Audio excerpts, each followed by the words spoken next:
할렐루야, 좋은 아침입니다.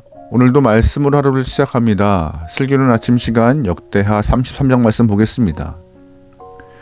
우리의 인생은 남녀노소를 불문하고 크고 작던 삶에서 고통과 아픔을 경험하고 살아갑니다.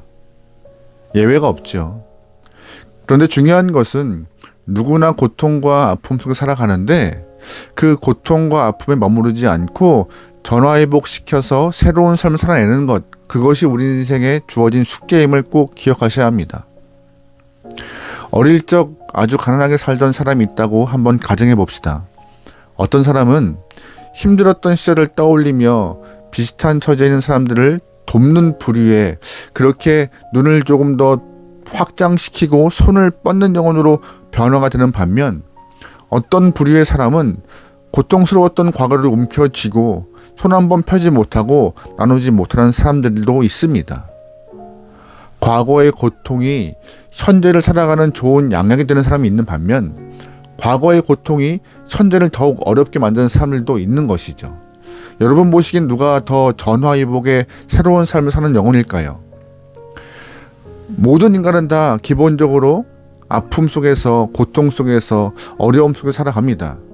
이 어려움을 어떻게 바꾸어 나가 조금 더 지혜롭게 살아갈 수 있는 것인가, 조금 더 변화를 꾸려갈 것인가, 새로운 삶을 만들어 갈 것인가, 이것이 우리 모든 인간에게 주어지는 숙제임을 기억하면서 그 인생의 숙제를 하나님 안에서 풀어갈 수 있는 귀한 영혼 되면 좋을 것 같습니다. 본문의 므낫세는 그런 의미에서 고통이 약이 되어서 전화위복되었던 좋은 삶을 살았던 부류입니다.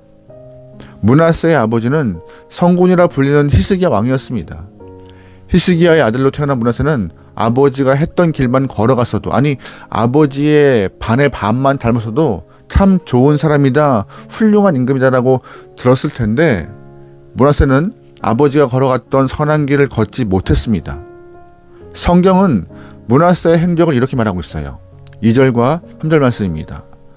여호와 보시기에 악을 행하여 여호와께서 이스라엘 자손 앞에서 쫓아내신 이방 사람들의 가증한 일을 본받아 그의 아버지 히스기야가 헐어버린 산당을 다시 세우며 바알들을 위하여 제단을 쌓으며 아세라 목상을 만들며 하늘의 모든 이런 성신을 경배하여 섬기며. 아멘. 성경은 므낫세가 아버지 히스기야가 걸어갔던 길과 정반대로 걸어갔던 인물이라고 소개하고 있습니다. 하나님은 그런 므낫세를 가만두고 보실 리가 없었어요. 경고하셨고 그에게 계속 돌아올 수 있는 기회를 허락하셨습니다. 그런데 듣지 않아요. 므낫세가 하나님의 경고를 듣지 않습니다. 10절입니다. 여호와께서 므낫세와 그의 백성에게 이르셨으나 그들이 듣지 아니하므로. 아멘. 듣지 않는 므낫세와 남유다 영혼들이 되었다라고 성경은 다시 한번 그들의 행적을 소개합니다. 하나님은 그런 므낫세와 남유다를 그냥 보고 계실 리가 없었어요. 하나님의 심판은 돌이킬 수 있는 시간과 기회를 허락하신 이후에 이루어집니다. 선지자를 통하여서, 혹은 여러 가지 징조를 통하여서, 혹은 양심의 찔림을 통하여서, 혹은 여러 가지 사건을 통하여서 돌이킬 수 있는 기회를 주시고 진행되는 것이 하나님의 심판이에요. 하나님이 돌이킬 수 있는 시간과 기회를 주셨음에도 반성 없이 흘려보내면 결국 심판을 경험하게 되는 것이죠. 본문의 므낫세는 하나님께서 분명 돌이킬 수 있는 기회를 주셨지만 듣지 않고 돌아오지 않았습니다. 므낫세와 함께한 남유다의 백성들도 하나님의 경고를 듣지 않았다고 성경은 말해요. 그러자 하나님은 직접 그들에게 심판하십니다. 11절 말씀이에요. 여호와께서 아수르 왕의 군대 지휘관들이 와서 치게 하심에 그들이 므낫세를 사로잡고 수사슬로 결박하여 바벨론으로 끌고 간지라. 아멘. 11절 말씀에 여호와께서 치게 하셨다라고 말하고 있는 것입니다. 심판의 도구로 아수르를 사용하시는 것이에요. 사실 이 사건은 열왕기서에 기록되어 있지 않은 사건입니다. 왜냐하면 끌려가서 일생을 마쳤거나 끌고 간 이후에 새롭게 남유다 안에 새로운 왕을 세우는 것이 아니었기 때문이죠. 잠깐 볼모로 갔다가 다시 돌아온 사건이기 때문에 기록에서 빠진 것 같아요. 하지만 이 사건을 통하여서 므낫세는 크게 깨달음을 얻게 됩니다. 내가 잘못 살았구나. 내가 이전과 같이 살면 안 되겠구나라는 것을 알게 돼요. 10절 말씀입니다. 그가 환난을 당하여 그의 하나님 여호와께 간구하고 그의 조상들의 하나님 앞에 크게 겸손하여 기도하였으므로 하나님이 그의 기도를 받으시며 그의 간구를 들으시사 그가 예루살렘에 돌아와서 다시 왕위에 앉게 하심에 므낫세가 그제서야 여호와께서 하나님이신 줄을 알았더라. 아멘. 방금 읽은 말씀에서 그제서야라는 말이 참 중요해요. 심판의 순간은 분명히 아팠어요. 치욕이고 구욕이었습니다. 하지만 그 이후 겸손하여서 하나님 앞에 기도했던 므낫세의 모습을 우리는 잘 봐야 합니다. 솔직히 므낫세의 모습은 서로를 잃고 외양간을 고친 어리석은 사람이었습니다. 하지만 어리석은 사람이라 할지라도 겸손하게 돌아와 주 앞에 서 있는 모습, 그것이 은혜였던 것이에요. 그것만큼 큰 은혜가 없는 것이죠. 므낫세가 하나님께 돌아오자 하나님은 그 므낫세를 용서하시고 왕권을 회복시켜 주십니다. 여러분, 진짜 어리석은 사람이 누구예요? 눈치 없고 분위기 파악 못하는 사람이 어리석은 사람입니까? 아닙니다.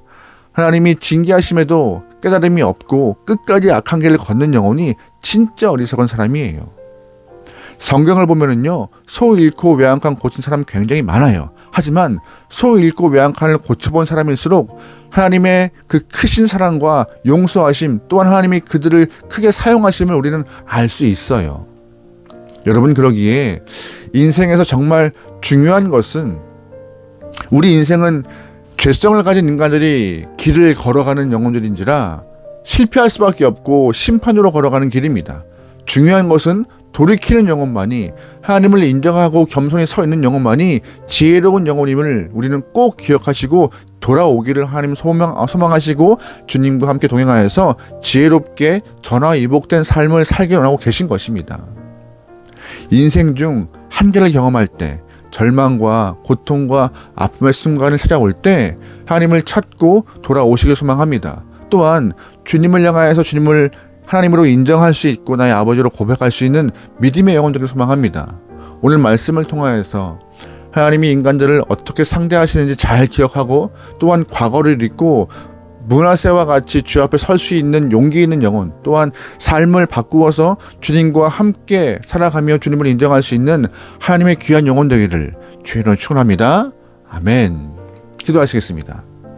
하나님이여, 우리는 다 양 같아서 각기 제 길로 가는 모습이지만 돌아올 수 있는 길을 허락하심에 감사합니다.